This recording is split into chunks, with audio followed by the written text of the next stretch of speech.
Hello students. तो 3 दिन के बाद आपके लिए वीडियो लेकर उपस्थित हूँ। आज हम अध्ययन करेंगे परपोषण का। प्रारंभ में आपने जब जीवों को पोषण के आधार पर विभाजित किया था तो आपने देखा था कि जीवों को हमने 2 भागों में विभाजित किया है। एक स्वकोशी जो प्रकाश संश्लेषण की क्रिया के द्वारा अपना भोजन स्वयं बना लेते हैं, और उसके अंतर्गत समस्त हरे पेड़ पौधों को रखा गया है। दूसरे हैं परपोषी, यानी वे कच्चे पदार्थों से प्रकाश संश्लेषण की क्रिया द्वारा अपना भोजन नहीं बना पाते। ऐसे जीवों को पोषण करने के लिए उनके वातावरण के अनुसार अलग अलग विधियां उनमें विकसित हुई हैं। आज हम उन्हीं विधियों का संक्षेप में अध्ययन करेंगे। तो चलिए प्रारंभ करते हैं आज का परपोषी पोषण। इसमें सबसे पहले आता है जंतु समभोजी। ये प्राय जंतु होते हैं जो ठोस अवस्था में अपना बना बनाया भोजन, स्वकोशियों द्वारा जो बना बनाया भोजन है उनसे किसी ना किसी रूप में प्राप्त करते हैं। इसके अंतर्गत अधिकांश जंतु आते हैं, जैसे एमीबा भी एक जंतु समभोजी है। हम भी वास्तव में एक जंतु समभोजी। ठीक। दूसरा आता है मर्तोपजीवी। मर्तोपजीवी वे जीव होते हैं जो सड़े गले मृत जो पदार्थ हैं उनसे अपना पोषण करते हैं। इसके अंतर्गत बहुत से कवक आते हैं, फफूंद आते हैं, जैसे कि एगेरिकस। ये सड़े, आपने देखा होगा कि बरसात के सीजन में कहीं पर भी इस टाइप की एक छतरी नुमा संरचना आपको मिल जाता है। आज भी बरसात का सीजन चल रहा है और आप देखेंगे इस टाइप से एक छतरी नुमा संरचनाएं मिल जाती है।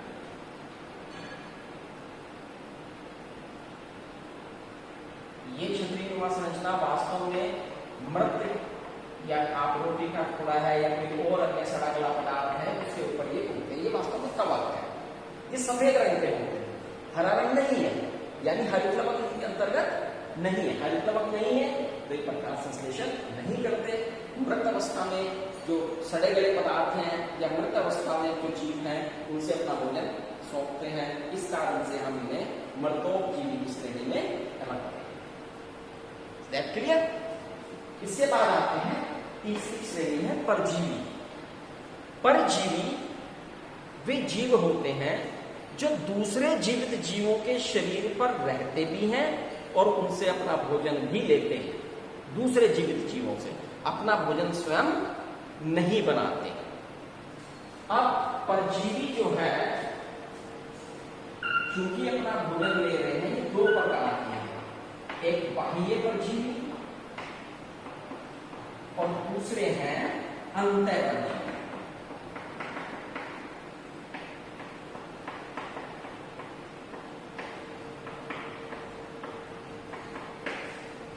बाह्य परजीवी वे जीव हैं जो शरीर से बाहर रहते हैं और पोषण लेते हैं, भोजन लेते हैं। मैं अगर पूछूं कि किन्हीं बाह्य परजीवी के नाम बताइए जो आपके शरीर के बाहर रहते हैं और या दूसरे जीवों के शरीर के बाहर रहते हैं और उनसे भोजन लेते हैं, तो आपके जहन में क्या नाम आएगा? आप कहेंगे सर ऐसा जीव तो जूं है, खटमल है, पिस्सू है, मच्छर है। ये आपके शरीर के ऊपर रहते हैं और वहीं से आप भोजन को लेते हैं। इस कारण से हम इन्हें बाह्य परजीवी कहते हैं। एक दूसरे प्रकार के परजीवी भी हैं जो आपके शरीर के भीतर रहते हैं और वहीं से अपना पोषण लेते हैं। क्योंकि ये शरीर के भीतर रहते हैं, बाहर से तो हमें दिखाई नहीं पड़ते, लेकिन हमारे शरीर के भीतर रहते हैं। ये हमारी आहारनाल में हो सकते हैं, ये हमारे रक्त में हो सकते हैं, हमारे यकृत में हो सकते हैं। शरीर के किसी भी हिस्से में ये अपना डेरा जमा सकते हैं। जैसे गोलकृमि यानी एस्केरिस।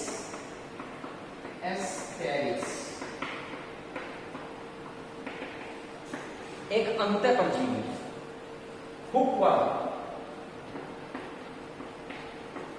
एक अंतः परजीवी, फीता कर्मी एक अंतः परजीवी, एंट एमिबा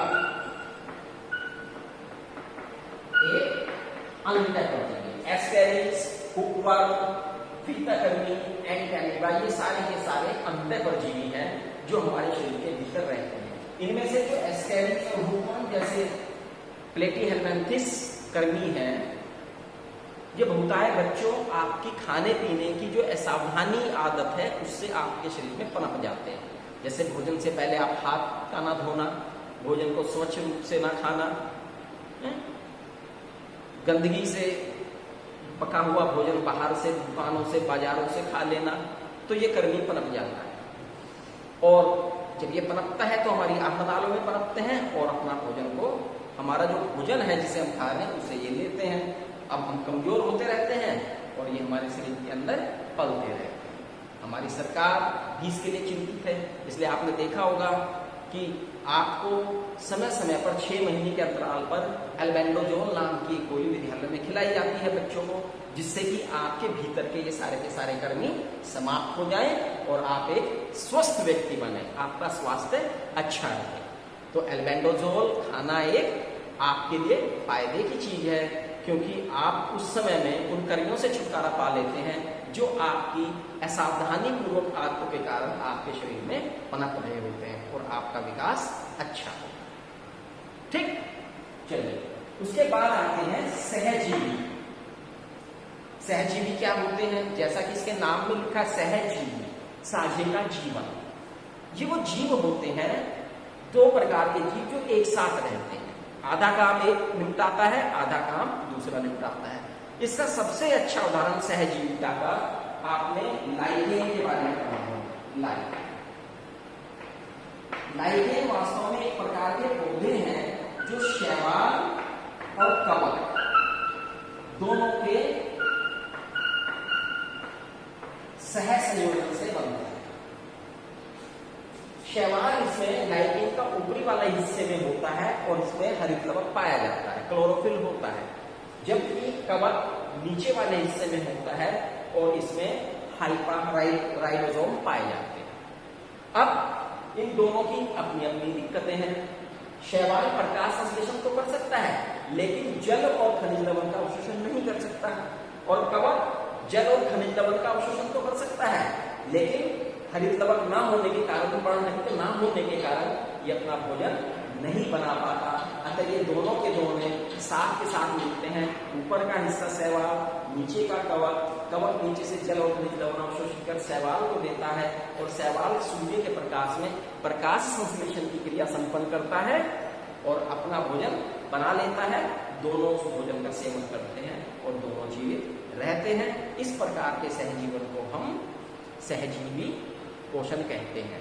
ऐसा ही एक राइजोबियम नामक जीवाणु में मिलता है, जो दलहन परिवार के पौधे होते हैं। दलहन परिवार के पौधों को उनकी जड़ों में छोटी छोटी गांठें होती हैं।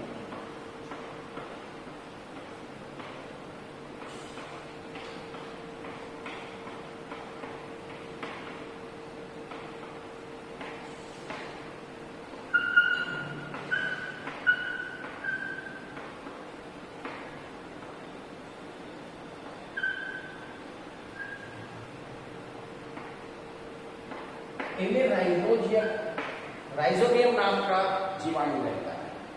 ये क्या करता है? ये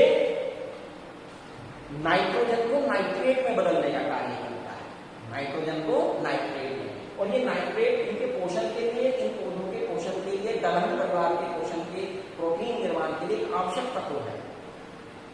तो यहां से नाइट्रेट इन्हें मिल रहा है और बदले में ये पौधे इन्हें भोजन दे रहे हैं। इस प्रकार से सहजीवन के द्वारा ये अपना जीवन यापन करते हैं। ये जीवन सहजीवन है। तो हमने देखा कि परपोषण की ये विभिन्न विधियां हैं। अब हम जंतुओं में पोषण कैसे होता है इसके बारे में अध्ययन करें। जंतुओं में पोषण,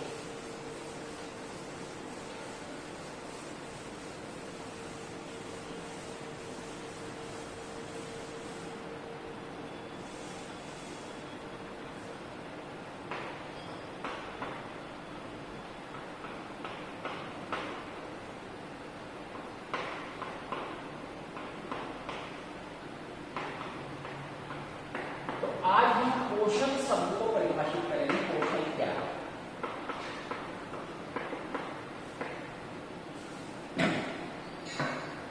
जो हम भोजन है हमारा, हमें चाहिए भोजन। क्या है भोजन?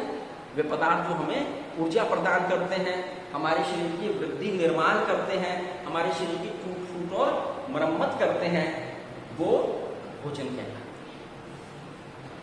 तो पोषण के अंतर्गत भोजन का अंतःग्रहण,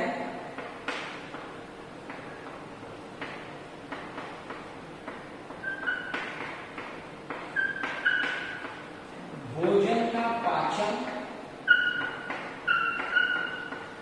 भोजन का अवशोषण,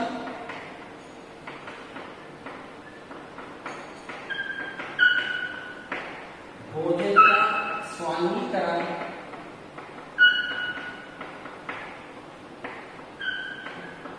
और बहिर्क्षेपण, ये प्रमुख चरण होते हैं।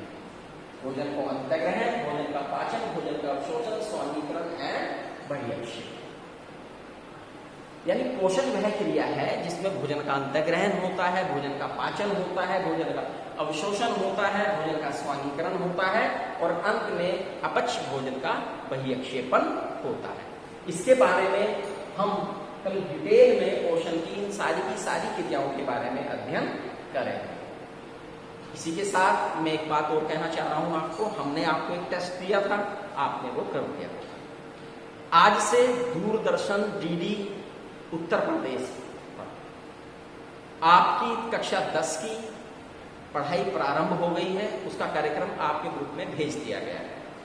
विभिन्न विषयों की पढ़ाई किस दिनांक में है, इस सप्ताह का जो कार्यक्रम है वो आपको प्रेषित किया गया है। अतः आप उसे अच्छी तरह से देख लें, टीवी को देखें। टीवी से देखने के बाद, उस लेसन को पढ़ने के बाद अगर आपकी कोई समस्या आती है, हम तो आपको पढ़ा ही रहे हैं इनके द्वारा, लेकिन उन्हें देखने के बावजूद भी अगर आपकी कोई समस्या आती है तो आप हमसे किसी ना किसी रूप में व्हाट्सएप ग्रुप के माध्यम से कांटेक्ट कीजिएगा। आपकी समस्या का निराकरण किया जाएगा। धन्यवाद। और इसी तरह से पढ़ते रहिएगा। और जिन्हीं विद्यार्थियों ने अब तक टेस्ट नहीं भेजा है वो अपने टेस्ट को कंप्लीट करके भेजें। बाकी हम कल की वीडियो में पढ़ेंगे। Thank you.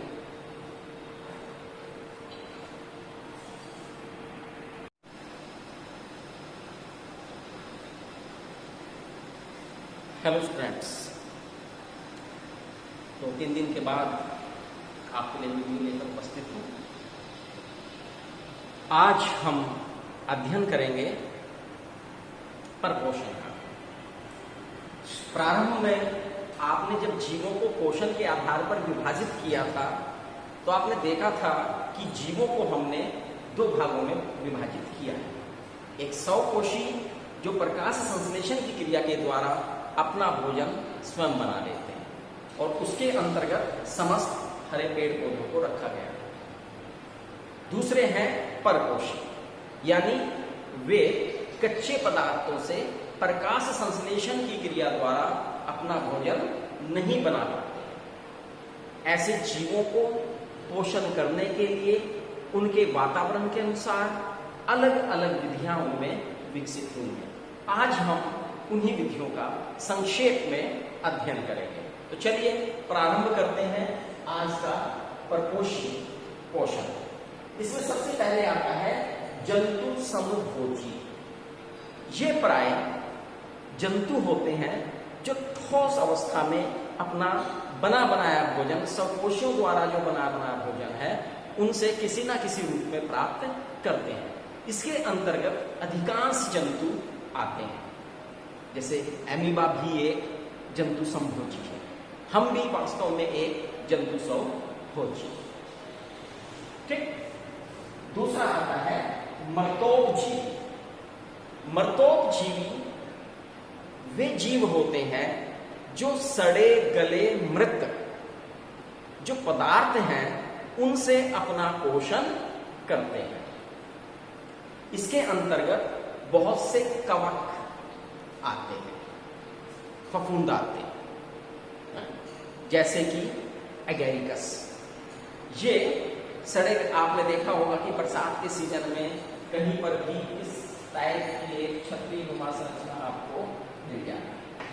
आगे बरसात का सीजन चल रहा है और आप देखेंगे इस टाइप से एक छतरी नुमा संरचनाएं मिल जाएगी।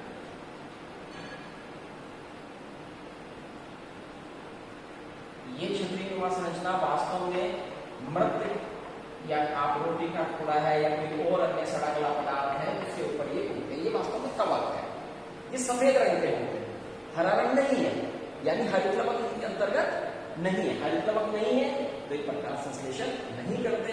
मृत अवस्था में जो सड़े गले पदार्थ हैं या मृत अवस्था में जो जीव हैं उनसे अपना भोजन सौंपते हैं। इस कारण से हम इन्हें मृतोपजीवी की श्रेणी में रखते हैं। That clear?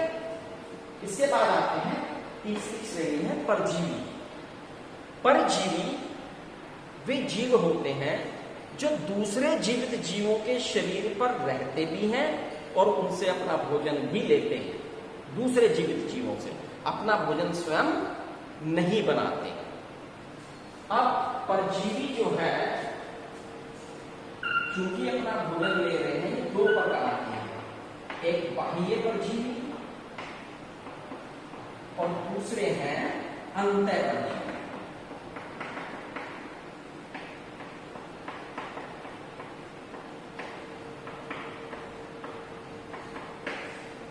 बाह्य परजीवी वे जीव हैं जो शरीर से बाहर रहते हैं और पोषण लेते हैं, भोजन लेते हैं। मैं अगर पूछूं कि किन्हीं बाह्य परजीवी के नाम बताइए जो आपके शरीर के बाहर रहते हैं और या दूसरे जीवों के शरीर के बाहर रहते हैं और उनसे भोजन लेते हैं, तो आपके जहन में क्या नाम आएगा? आप कहेंगे सर ऐसा जीव तो जूं है, खटमल है, पिस्सू है, मच्छर है।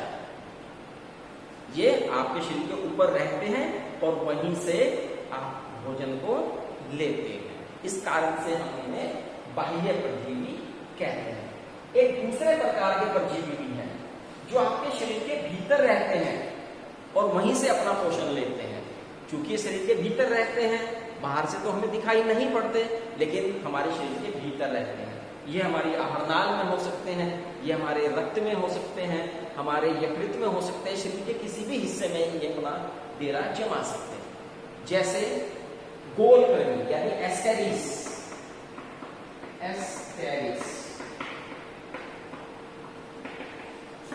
एक अंतः परजीवी। हुकवर्म एक अंतः परजीवी। फीताकृमि एक अंतः परजीवी। एंट एमिबा एक अंतः परजीवी। एस्केरिस, हुकवर्म, फीताकृमि, एंट एमिबा ये सारे के सारे अंतः परजीवी हैं जो हमारे शरीर के भीतर रहते हैं। इनमें से जो एस्केरिस और हुकवर्म जैसे प्लेटीहेल्मिन्थिस कर्मी है, ये बहुतायत बच्चों आपकी खाने पीने की जो असावधानी आदत है उससे आपके शरीर में पनप जाते हैं। जैसे भोजन से पहले आप हाथ का ना धोना, भोजन को स्वच्छ रूप से ना खाना, गंदगी से पका हुआ भोजन बाहर से दुकानों से बाजारों से खा लेना, तो ये कर्मी पनप जाता है। और जब ये पनपता है तो हमारी आहारनालों में पनपते हैं और अपना भोजन को, हमारा जो भोजन है जिसे हम खा रहे हैं उसे ये लेते हैं। अब हम कमजोर होते रहते हैं और ये हमारे शरीर के अंदर पलते रहते हैं। हमारी सरकार भी इसके लिए चिंतित है, इसलिए आपने देखा होगा कि आपको समय समय पर 6 महीने के अंतराल पर एल्बेंडाजोल नाम की कोई विद्यालय में खिलाई जाती है बच्चों को, जिससे कि आपके भीतर के सारे कर्मी समाप्त हो जाए और आप एक स्वस्थ व्यक्ति बने, आपका स्वास्थ्य अच्छा रहे। तो एल्बेंडाजोल खाना एक आपके लिए फायदे की चीज है, क्योंकि आप उस समय में उन कर्मियों से छुटकारा पा लेते हैं जो आपकी असावधानी पूर्वक आदतों के कारण आपके शरीर में पनप रहे होते हैं और आपका विकास अच्छा हो। ठीक, चलिए उसके बाद आते हैं सहजीवी। सहजीवी क्या होते हैं? जैसा कि इसके नाम में लिखा सहजीवी, साझे का जीवन। ये वो जीव होते हैं, 2 प्रकार के जीव जो एक साथ रहते हैं। आधा काम एक निपटाता है, आधा काम दूसरा निपटाता है। इसका सबसे अच्छा उदाहरण सहजीविता का आपने लाइकेन के बारे में पढ़ा होगा। लाइकेन वास्तव में एक प्रकार के पौधे हैं जो शैवाल और कवक दोनों के सहसंयोजन से बनता है। शैवाल इसमें लाइकेन का ऊपरी वाला हिस्से में होता है और इसमें हरित लवक पाया जाता है, क्लोरोफिल होता है, जबकि कवक नीचे वाले हिस्से में होता है और इसमें राइबोसोम पाए जाते हैं। अब इन दोनों की अपनी अपनी दिक्कतें हैं। शैवाल प्रकाश संश्लेषण तो कर सकता है, लेकिन जल और खनिज लवण का अवशोषण नहीं कर सकता, और कवक जल और खनिज लवण का अवशोषण तो कर सकता है, लेकिन हरित लवक ना होने के कारण, पर्णरहित ना होने के कारण ये अपना भोजन नहीं बना पाता। अतः ये दोनों के दोनों साथ के साथ मिलते हैं। ऊपर का हिस्सा शैवाल, नीचे का कवक, कवक नीचे से जल और खनिज लवण अवशोषित कर शैवाल को देता है, और शैवाल सूर्य के प्रकाश में प्रकाश संश्लेषण की क्रिया संपन्न करता है और अपना भोजन बना लेता है। दोनों उस भोजन का सेवन करते हैं और दोनों जीवित रहते हैं। इस प्रकार के सहजीवन को हम सहजीवी पोषण कहते हैं। ऐसा ही एक राइजोबियम नामक जीवाणु में मिलता है, जो दलहन परिवार के पौधे होते हैं। दलहन परिवार के पौधों, उनकी जड़ों में छोटी छोटी गांठें होती हैं।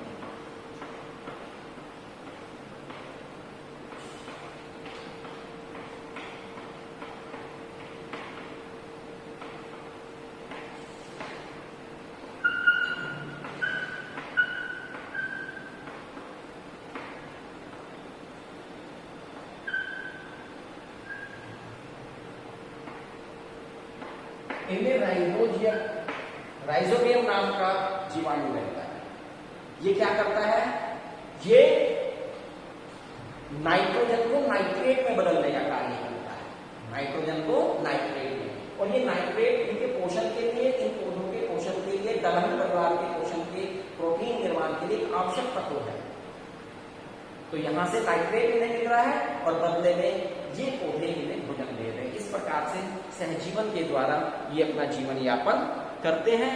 ये जीवन सहजीवन है। तो हमने देखा कि परपोषण की ये विभिन्न विधियां हैं। अब हम जंतुओं में पोषण कैसे होता है इसके बारे में अध्ययन करें।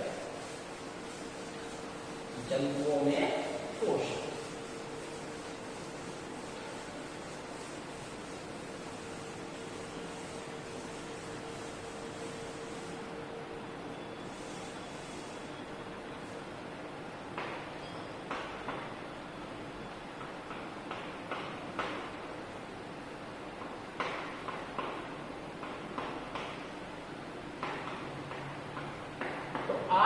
पोषण शब्द को परिभाषित करेंगे। पोषण क्या है?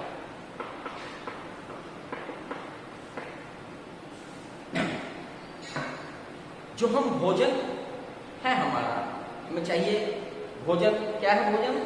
वे पदार्थ जो हमें ऊर्जा प्रदान करते हैं, हमारे शरीर की वृद्धि निर्माण करते हैं, हमारे शरीर की टूट फूट और मरम्मत करते हैं, वो भोजन कहलाता है। तो पोषण के अंतर्गत भोजन का अंतःग्रहण,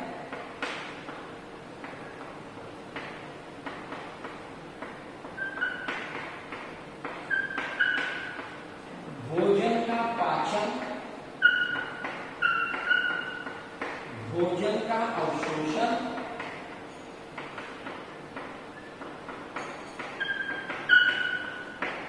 भोजन का स्वांगीकरण